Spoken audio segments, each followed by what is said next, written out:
Hello and welcome back to the Beautiful Things channel.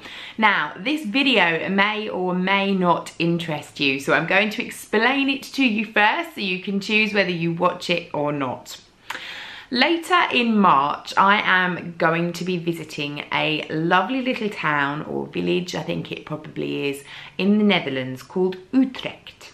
Now, Utrecht is famous for having one of Europe's largest fabric markets. It happens every Saturday between 8 AM and 1 PM, and the streets are lined with fabric sellers, and apparently it's absolutely awesome. So I'm going to be going with the lovely Elspeth. We're going for 2 nights, but we're going to make sure that we are there on the Saturday to take on board absolutely everything we can and buy as much fabric as we can in a very short space of time. We're purposely flying British Airways so that we can take large suitcases with us, empty, and bring them back full. So because we're going so far to go and buy fabric, I wanted to be sure that I knew exactly what I wanted to make through the forthcoming year. So I went and purchased lots of patterns recently. I've gone through my stash of patterns. I've looked at some of the garments I've made before that I'd like to make again. And I've basically been documenting and detailing every single pattern in my trusty notebook, so I can take this with me to the market and know that I'm buying just the right fabric for just the right job.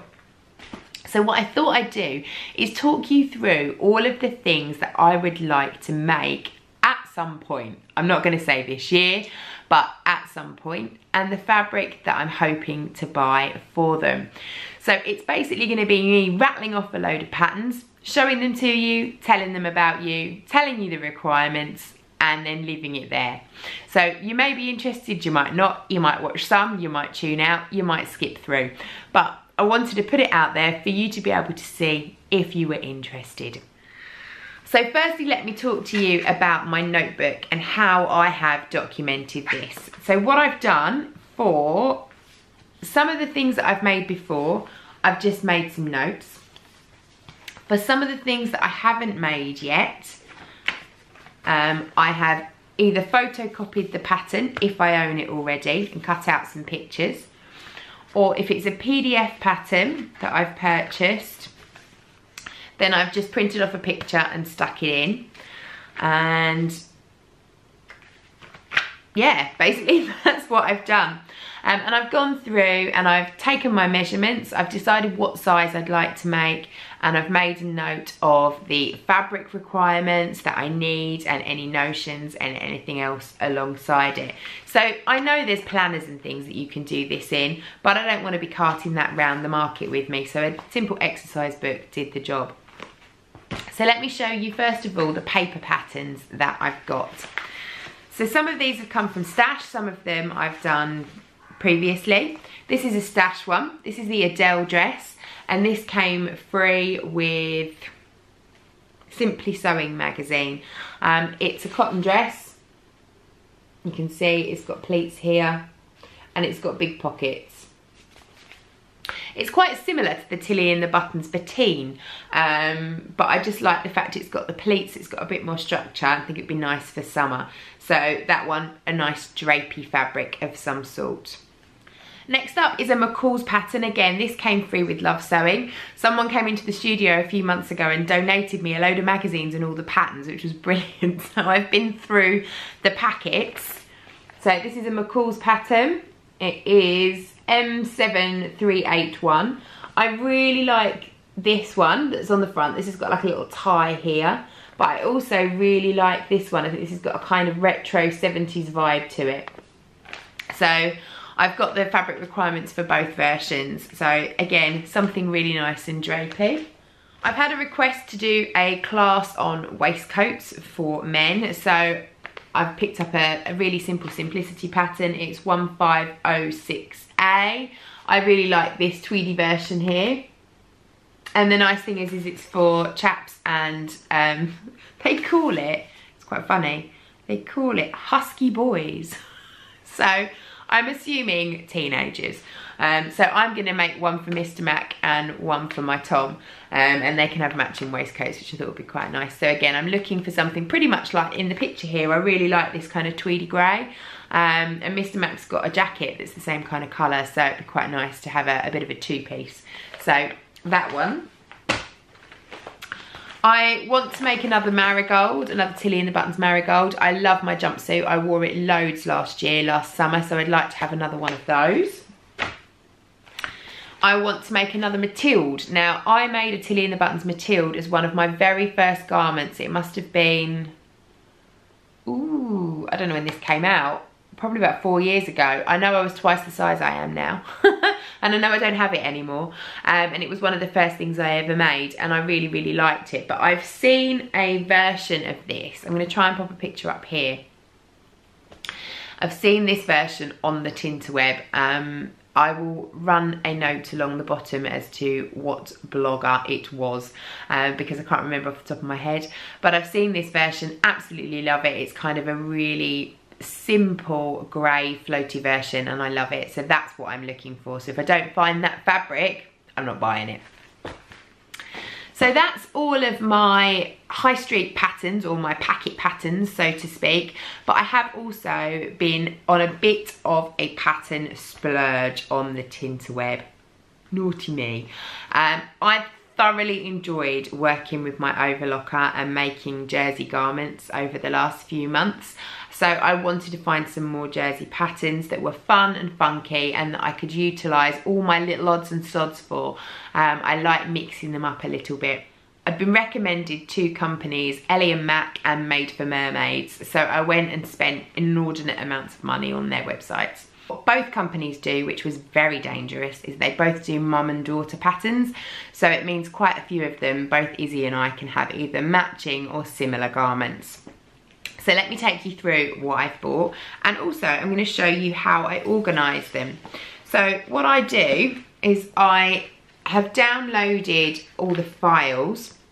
I did treat myself, and because I bought so many, I did send off, I downloaded the copy shop files and I sent them off to NetPrinter, which is a really great service. I'll pop it down below, and they print off the large scale sheets for you, because I cannot stand sticking PDFs together.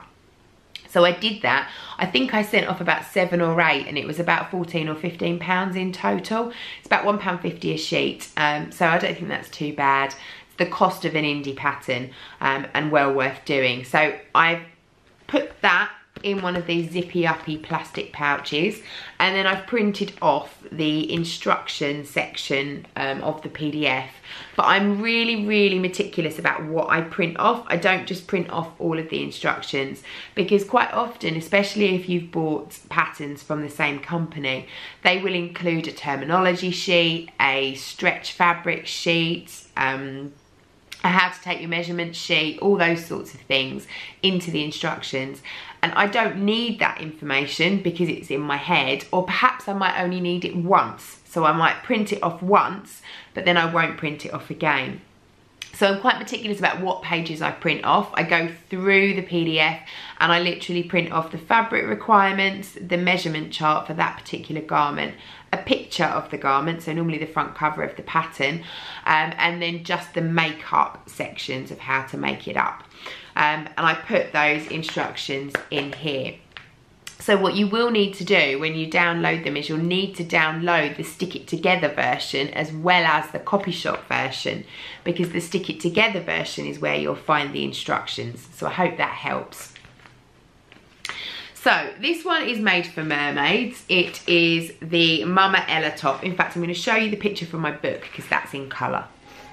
So that's the Marmot Ella top there. So you can see it's a vest top. It also has a big ruffle along the back, which is optional, and these straps here you can change.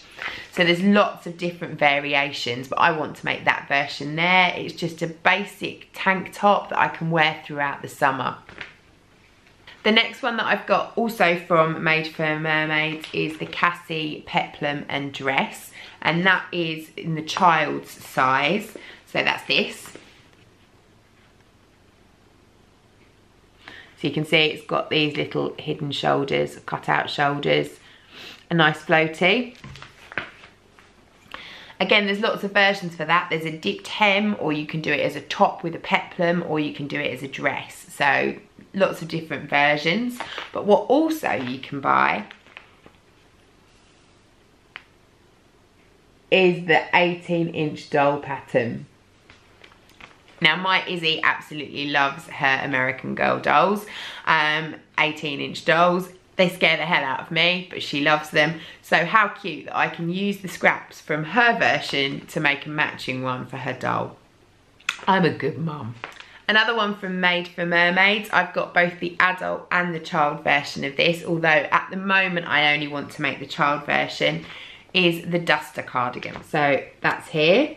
So you can see they've got a long dipped hem, long sleeves, just to chuck it on cardi.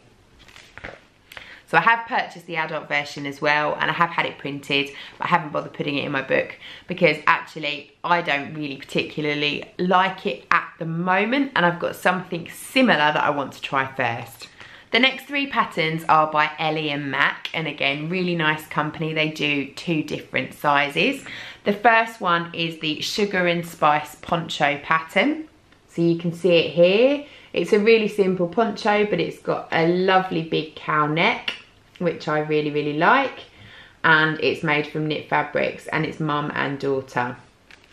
So I've got both versions printed off, the PDF version and the copy shop, and that's ready to go. This one is another one, also by Ellie and Mac, and it's called the Going Home sweater. Again, I've got the adult version and the child version. This is one that I'm particularly excited about. I really like it. It comes in a sweater, a tunic, and a dress, so depending how long you want it to be. And there's loads of different neckline variations. But this is the version I want to make. This is the tunic version, so you can see it comes down just above the knee. It's got this gorgeous big cowl that you can pull right down over your shoulders, which I love. And I actually want to make that exact one, so I need to find that fabric. The last one that I've got is a Sew Over It pattern. I bought the My Capsule Wardrobe book, the ebook, some time ago, and I've made the Molly dress out of it so far and nothing else. But I want to make the Lola coat. Again, I downloaded the copy shop version. I sent it off to Netprinter, and I want to make it just like this. So there's the lovely Lisa wearing her version in Gay Paris. I want to make the same length, the long one, and I want it to be just as beautiful and drapey. I'm really not sure what fabric to buy to do this in.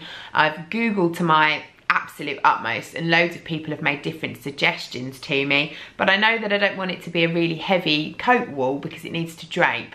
But I'm actually thinking a jersey or something like that is not going to work either. Quite a few people have used upholstery fabrics. I'd be interested to see how that works. So if you're watching this before I go to Utrecht in the middle of March and you've got any suggestions, please feel free to leave them in the comments for me. But I know that when I find the right fabric, it will jump out at me. And until I find the right fabric, I'm just not going to buy it. So there's a heap of things there. I'm not necessarily saying I'm going to get all of this stuff made this year, but I need to know what things I'm likely to want to buy, because otherwise you go fabric shopping and you go to the shows and things like that, and I've got Olympia coming up next week as well, and you just see all this beautiful fabric and you end up buying it, and it sits in your stash and you've never got anything to actually do with it, and then you've never got anything to show for it.